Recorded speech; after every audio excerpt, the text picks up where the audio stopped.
이렇게 흘러갔습니다. 이제 새해가 시작이 되면은 교회마다 많이 분주하고 바쁘게 움직입니다.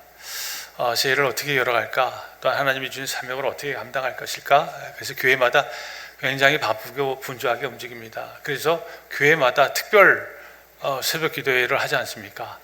하나님이 주신 사역을 어떻게 감당할 수 있을까? 그래서 모든 교회가 또한 특별 기도회로 열어가는데, 그래서 하나님께서 또 하나님의 주신 사역을 잘 감당할 수 있게끔 모든 교회가 특별 새벽 기도를 합니다. 우리 교회도 4일 전부터 했죠. 4일 전부터 한 주 동안 특별 새벽 기도를 했는데 3대가 나왔습니다. 어린 자녀들, 또 우리 장년층, 우리 은퇴하신 장로님들, 권사님들 나와가지고, 또한 이 나라, 우리 교회 가정을 하나님께서 분명하게 이끌어 주실 줄 믿고, 이 나라 이 민족을 위해서 기도했고, 또한 가정을 위해서, 교회를 위해서, 또 공동체를 위해서 우리가 뜨겁게 기도했습니다. 그리고 이제 그 다음 주 교회가 다 그렇습니다. 그러니까 12일서부터입니다. 이제 특별 새벽 기도가 끝나면은요, 1년 연중에 계획하고 준비한 것이 많이 있잖아요. 그러니까 항존직 되신 분들, 목사님들, 또한 장로님들, 또한 권사님들이 수련을 갑니다. 지난주에는 모든 교회가 다 그렇습니다. 1박 2일 동안 이제 수련회 가고, 또 어떤 교회는요 금식 기도회에 갑니다.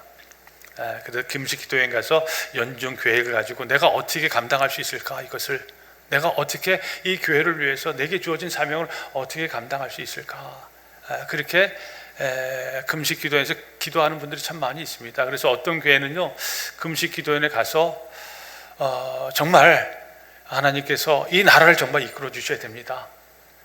지난 연도에도 이 나라를 축복해 주셨으니까 올 한 해도 정말 이 나라 주님께서 이끌어 주시기를, 또한 교회와 또한 가정과 직장과 모든 삶의 터전에서 하나님의 주장하심을 통해서 역사가 일어나게 해달라고 그런 금식 기도하는 분들이 많이 계세요. 그런 분들이 얼마나 멋진 분인지 모릅니다. 우리 교회도 그런 교회가 됐으면 좋겠다 싶어요. 정말 항정되신 분들, 이런 분들 연초에 특별 새벽이 끝나면은 정말 1박 2일 동안 기도에 가서 뜨겁게 우리 교회를 위해서, 이 나라 이민족을 위해서 금식하면서, 한 끼 두 끼 금식하면서 그런 기도하는 공동체 됐으면 좋겠다, 그런 마음을 갖고 있습니다. 오늘 본문 주제도요 금식 기도입니다. 다니엘의 기도 이렇게 했지만, 우리가 다니엘의 기도는 우리가 지난 9월 달에도 한번 다니엘의 기도했는데, 다니엘의 기도가 참 많이 있습니다. 금식 기도도 있고, 무릎을 꿇고 기도하는 기도도 있고, 응답의 기도도 있고, 많이 있습니다. 오늘은 실질적으로 금식 기도입니다. 오늘 본문에 보니까 다니엘이 등장합니다.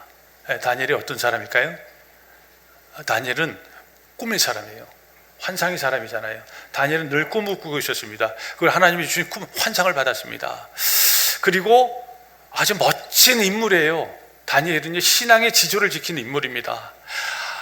하나님 사랑하는 거, 내가 하나님만 바라보겠다, 이런 것에 대해서는 어떤 타협도 하지 않습니다. 그러니까 하나님을 섬기는 일에 대해서는 자신의 목숨도 걸을 정도에 있는 그런 신앙의 지조, 일관성을 가지고 있는 그런 신앙이 지킨 인물입니다. 그리고 정말 다니엘은요 또 한 가지가 정말 있는데요, 다니엘은요 기도의 사람이에요. 늘 하나님 앞에 나가서 무릎을 꿇을 줄 아는 그런 기도의 용사입니다. 이런 다니엘의 모습이 얼마나 귀하고 소중한지 모릅니다. 그러니까 우리가 다니엘서를 많이 읽잖아요. 우리가 지난주에도 새벽 때 다니엘서 우리가 또 이렇게 말씀 묵상 끝났는데요, 저는 우리 믿음의 성도들이 다니엘 신앙을 본받았으면 좋겠다, 이런 생각이 들어요. 신앙의 지조가 있고 일관성이 있고 어떤 타협도 하지 않고 오직 하나님만 섬기고, 무엇보다도 국가를 위해서 무릎을 꿇을 줄 아는 사람, 교회를 위해서 무릎을 꿇을 줄 아는 사람, 기도를 위해, 이런 기도의 사람이 됐으면 좋겠다, 그런 말씀을 드리고 싶습니다. 이 기도, 왜냐하면요 기도는요 하나님의 지혜를 받는 통로예요. 기도는 하나님의 능력을 받는 통로입니다. 그래서 기도는요 정말 하나님의 능력을 덧입기를 원하는 사람들, 하나님의 지혜를 내가 마음껏 받기를 원하는 사람들, 이런 사람들이 기도한다는 것이죠. 그뿐만 아니라 기도하는 순간 내 문제, 내 근심, 내 염려가 이제 내 문제, 내 걱정, 내 근심에서 끝나는 것이 아니라, 내가 기도하면은, 내가 하나님께 기도하면은요 내 문제가 하나님의 문제가 되잖아요. 내가 근심을 놓고 기도하면 이 근심이 하나님의 근심이 되잖아요. 이 걱정이 하나님의 걱정이 되잖아요. 그래서 기도하는 사람이 축복받는 것입니다. 그런 점에서 다니엘의 기도는 하나님의 능력이 나타나는 그런 놀라운 기도라는 사실을 오늘 본문을 통해서 우리들에게 말씀하고 있습니다. 오늘 본문에 보니까 다니엘은요, 자기의 민족 이스라엘이 황폐함을 알았습니다. 그는 이스라엘 백성들이 바벨론 포로에 잡혀와서 고통당하는 그 모습을 보면서 하나님, 우리의 민족이 왜 이렇게 어려움을 당합니까? 우리의 민족이 왜 이렇게 바벨론 포로에 와가지고 왜 이렇게 고통을 당합니까? 그런 마음으로 성경을 읽게 됩니다. 근데 성경을 읽을 때 예레미야서 25장을 읽게 되는데요, 오늘 보면 2절에 나옵니다. 예레미야 25장을 읽을 때 한 구절이 확 들어왔습니다. 이스라엘 백성들의 이 황폐함이 70년이 지나면 다시 회복되리라. 70년이 지나면 무너졌던 이스라엘 백성이 다시 회복이 된대요. 다시 세워진다는 거예요. 예레미야가 이 다니엘 선지자가 이 예레미야 선지자 이 말씀을 묵상하면서 마음속에 기대가 갖고 설렘을 갖고, 그러면 내가 할 수 있는 일이 무엇이지? 내가 할 수 있는 일은 무엇인가? 이거 찾게 됩니다. 그러니까 다니엘 선지자가 이 말씀을 묵상하면서 자기 자신이 해야 할 일이 무엇인가 알게 되는데 어떤 일을 하게 되냐면요, 오늘 본문 3절 말씀인데 우리 3절 말씀을 우리 함께 읽겠습니다. 내가 금식하며 배 옷을 입고 제 옷을 덮어쓰고 주 하나님께 기도하며 간구하기를 결심하고, 상반절로 내가 금식하며, 하반절에 보니까 하나님께 기도하며 간구하기를 결심하고, 그렇게 기록되어 있습니다. 다니엘은 금식했습니다. 다니엘은 금식하면서 하나님께 기도하며 간구하기를 결심했다, 그렇게 기록하고 있습니다. 다니엘은요, 금식하면서 하나님께 간절히 기도했습니다. 당시 다니엘은요, 메대와 바사의 총리입니다. 그것도 수석 총리입니다. 총리가 많아요. 각 도를 이렇게 움직일 수 있는 그런 많은 지도자들이 있지 않습니까? 거기에서 이 다니엘이 수석 총리로 있었습니다. 이 수석이란 말, 쉽지가 않습니다. 이 수석이란 말은 뭐예요? 지도자에게 인정을 받는다는 얘기입니다. 그 중에서 가장 최고로 인정받는 사람들에게 수석이란 말을 이렇게 이름을 넣어주잖아요. 그러니까 다니엘은요, 그 엄청나게 많은 일꾼 중에서 가장 일을 잘한다는 신뢰받는 사람이죠. 다리오 왕에게 신뢰를 받는 사람입니다. 그러니까 다니엘은 지금 자신이 어렵고 국가적으로 문제가 있는 이것을 다리오 왕에게 건의를 해서 좀 도움을 요청받을 수가 있는 그런 위치에 있습니다. 근데 다니엘은요, 그런 세상적인 방법을 사용하지 않습니다. 이스라엘 백성들이 멸망해서 이스라엘 백성들이 바벨론 포로에 온 것은요, 그들이 힘이 없어가지고 그들이 무능해서 온 것이 아니라 온전히 하나님을 온전히 섬기지 않았기 때문에 이스라엘 백성들이 멸망했고 이스라엘 백성들이 바벨론 포로에 왔다는 이 사실을 다니엘은 알고 있는 것입니다. 그러니까 하나님이 어떤 하나님인가 아는 거죠. 하나님은 멸망시키는 하나님, 하나님은 다시 회복시키시는 그 하나님이라는 사실을 알고 하나님 앞에 나와서 금식하며 기도합니다. 이 금식이란 말은 절박한 상황에서 구하는 기도라고 말씀드릴 수 있습니다. 절박할 때 금식합니다. 내 이 소원이 이루어지고 내 기대하고 원하는 것이 정말 이루어진다라고 하면 음식 먹는 거 단절하잖아요. 모든 걸 내려놓고 우리 금식하면서 하나님께 부딪히잖아요. 도전하잖아요. 하나님이 이거 들어주셔야 됩니다. 이 간절함이 있을 때 금식한다는 것이죠. 금식은요, 생존권을 위해서 가장 요구되는 먹는 것까지 딱 단절을 하고 오직 하나님만 바라보는 것이 금식 기도입니다. 그래서 금식은요, 하나님 앞에 자신의 전 존재를 다 내려놓는 거예요. 육체적인 행위뿐만 아니라 영적인 행위도 들어갑니다. 금식은 먹는 것뿐만 아니라 내 욕망, 내 야망, 내 의지, 내 모든 것을 다 내려놓고 온 마음과 온 뜻을 다해서 하나님께 집중하는 거예요. 하나님만 바라보는 거예요. 하나님의 뜻에 맡기는 것입니다. 그것이 금식이 갖고 있는 참된 의미입니다. 그래서 금식은요, 하나님을 향한 섬김, 하나님을 향한 사랑, 하나님을 향한 내 결단이 들어가 있습니다. 우리가 금식을 해본 적이 있나요? 금식을 언제 하나요? 그렇게 궁금해하는 분들이 많이 있습니다. 금식을 도대체 언제 할까요? 금식할 일이 별로 없습니다. 어떤 정말 목숨을 걸고 하나님과 정말 야곱이 이 하나님의 천사와 야복 강가에서 그렇게 투쟁하듯이 하는 그런 게 있으면 아마 금식을 하겠죠. 근데 그런 게 별로 없는 것 같아요. 그래서 우리가 언제 금식을 하죠? 사순절제 하잖아요. 우리 교회가 전통적으로 하는 금식이 있지 않습니까? 고난주간 때 일주일 동안 우리 금식 릴레이 하지 않습니까?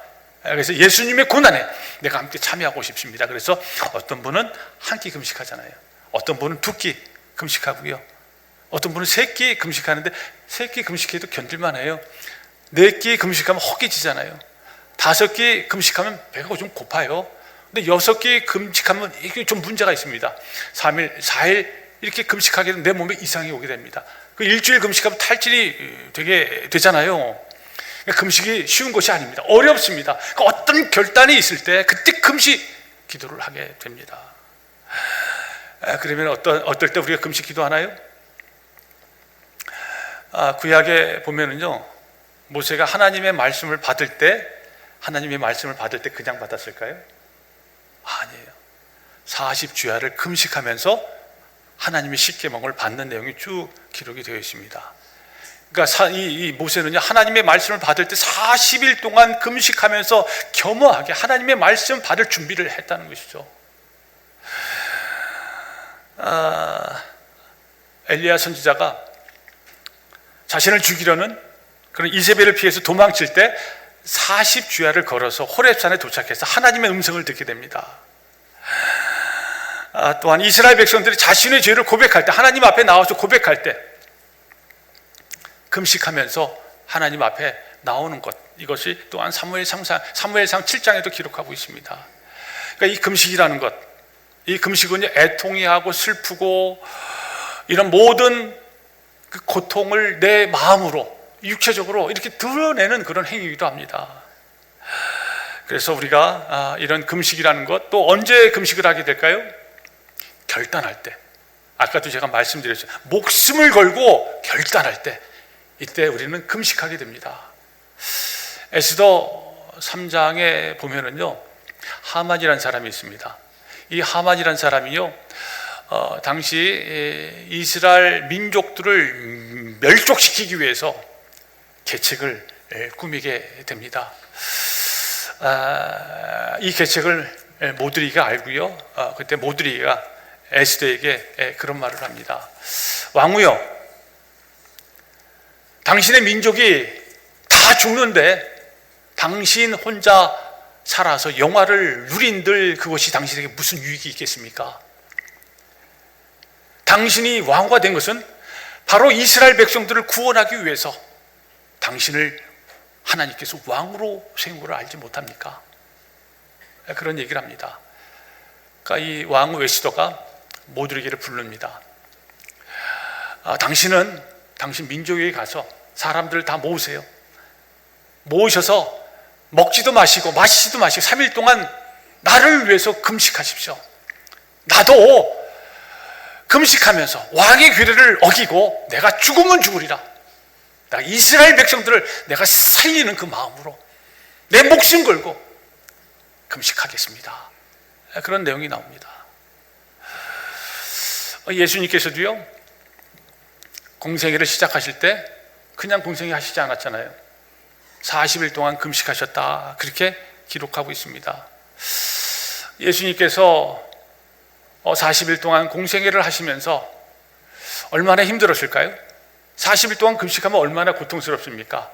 그런 고통과 그런 아픔을 다 참으셨기 때문에 공생애를 하시는 동안 예수님을 박해하고 핍박하고 십자가에 못 박는 그 모든 고통까지 다 이겨내실 수 있었습니다. 그리고 사도행전 13장에 보면은요, 초대교회가 처음으로 바나바와 사울을 선교사로 세웁니다. 그리고 파송합니다. 그때 이 바나바와 사울을 세우고 파송할 때 그냥 세우고 파송하지 않습니다. 금식 기도했어요.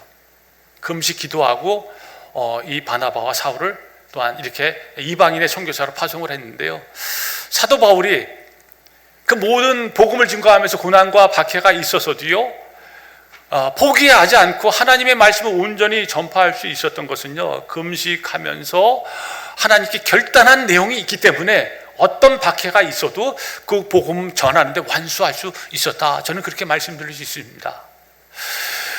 그래서 우리가 때로 어떤 일을 할 때 금식 기도가 너무너무 필요합니다. 내가 직분 받을 때 금식 기도가 필요하다는 것이죠. 내가 새롭게 인생을 열어갈 때, 내가 한 해를 시작할 때 내 인생을 어떻게 살 것인가, 금식 기도하며 결단하는 것이 너무너무 필요합니다. 그때 금식은요, 우리의 의지를 굳게 하고 우리의 뜻을 바르게 하고 또한 우리를 올바른 결정을 하게 됩니다. 무엇보다 그때 금식은 하나님께 집중하게 하면서 하나님이 기뻐하시는 방향으로 나아가게 한다는 이 사실을 또한 금식을 통해서 우리에게 또한 말씀해 주고 있습니다. 어떤 사람이 그런 말씀을 합니다. 예수 믿는 사람들이 금식 기도를 하면 어떤 능력이 나타난다고 하는데 그거 정말 맞는 거야? 정말 금식 기도하면은 정말 능력이 있는 거야? 그렇게 금식 기도를 하찮게 여기는 분들이 있는데 그분들은 잘못 알고 계셔서 그런 것입니다. 그렇지가 않다는 것입니다. 그들은 금식하는 그 기도의 능력을 잘 알지 못합니다. 어려움을 당하고 이겨낸 분들의 이야기를 들어보면 그런 고백을 합니다. 내가 그렇게 힘들었을 때, 그 어려움을 이겨낼 수 있었던 그 모든 것은 내가 그 일을 처음 시작할 때 금식 기도하며 결단했던 그 모든 것이 있었기 때문입니다. 아마 내가 그때 금식 기도하지 않았다면 내게 어려운 일이 있고 힘든 일이 있어도 아마 좌절하실 텐데, 내가 그때 좌절하지 않았던 것은 그때 내게 금식하며 결단한 내용이 있었기 때문에 그 모든 어려움들을 이겨내고 내가 지금 이 자리에 오게 되었습니다 라는 것을 장로님이나 권사님들이나 집사님들의 그런 간증의 얘기들이 얼마나 많이 있는지 모릅니다. 그래서 금식 기도가 얼마나 중요한지 모릅니다. 우리가 때로 어떤 일을 할 때 금식 기도해야 합니다. 올 한 해 열어가면서 금식 기도하는 것입니다. 또한 새로운 일을 시작할 때 금식 기도해야 합니다. 금식 기도는요, 내 간구도, 내 기대도, 내 원하는 것을 하나님께 아뢰는 것도 있지만은요, 내가 하나님 앞에 서서 나의 결단, 나의 의지, 나의 다짐도 고백할 수 있기 때문에 그렇습니다.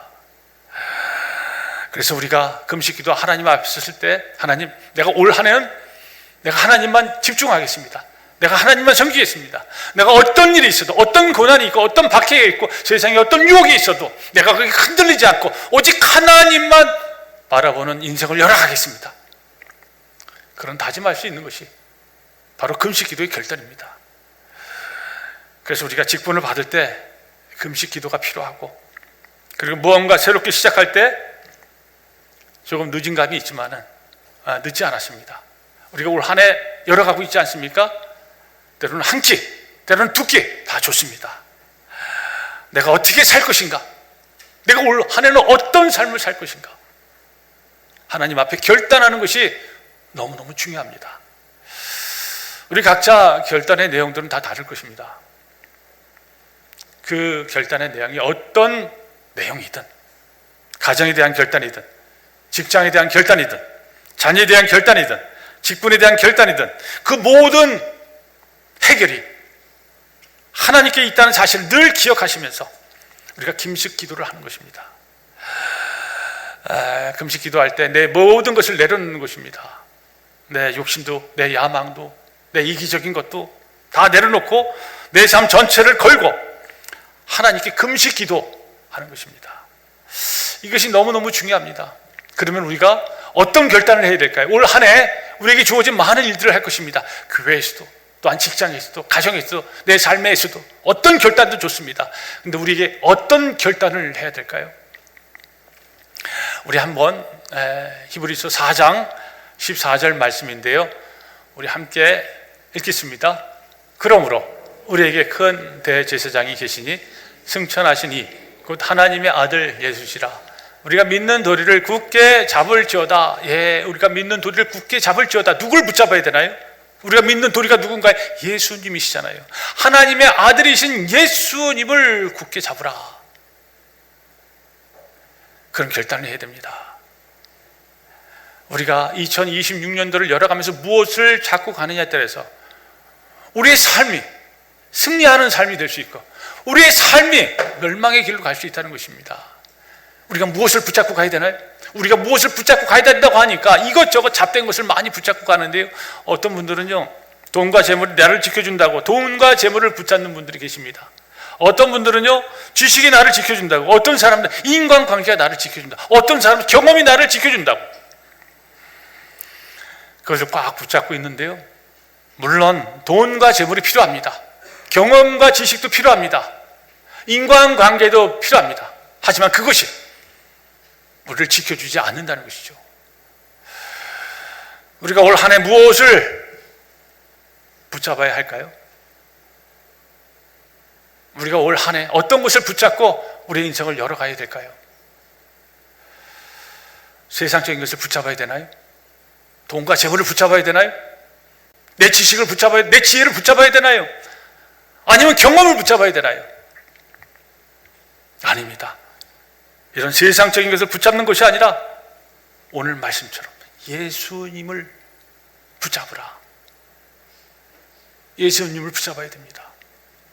내가 믿는 예수님, 내게 생명을 주시는 예수님, 내게 지혜와 능력과 진리와, 예수님께서 아까 우리 기도하셨잖아요. 예수님이 길이요 진리요 생명이다. 그렇게 기도하셨잖아요. 내게 길이 되시고 진리가 되시고 생명을 주시는 그 예수님만 붙잡겠다고 결단해야 되는 거 아닌가요? 우리가 때로 인생을 살아갈 때 힘든 일이 올 것입니다. 아픈 일이 올 것이고 어려운 일이 올 것이고 내 앞에 장벽이 있을 거예요. 내 앞에 걸림돌이 있을 거예요. 내 앞에 장애물들이 가득 놓여 있으면서 우리를 유혹할 때가 얼마나 많이 있을지 우리는 너무나 뻔합니다. 그때 눈에 보이는 세상을 붙잡는 것이 아니에요. 무엇을 붙잡아야? 예수님을 붙잡아야 됩니다.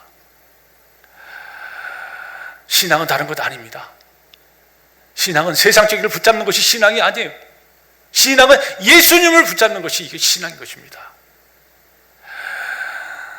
그래서 내게 능력을 주시는 예수님, 내 삶을 주장하시는 그 예수님, 내게 구원을 주시고 내게 복부시한 은혜를 내주신 그 예수님을 붙잡으시기 바랍니다.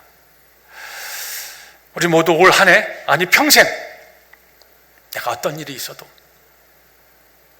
내 아픔이 있어도, 고통이 있어도, 유혹이 있어도 내가 예수님만 붙잡겠습니다. 내가 주님만 붙잡겠습니다. 그렇게 결단하시면서 올 한 해도 주님께서 주시는 그 능력과 지혜로 주어진 모든 일들 잘 감당하시는 귀하고 복된 성도님들 되시기를 주님의 이름으로 축원드립니다.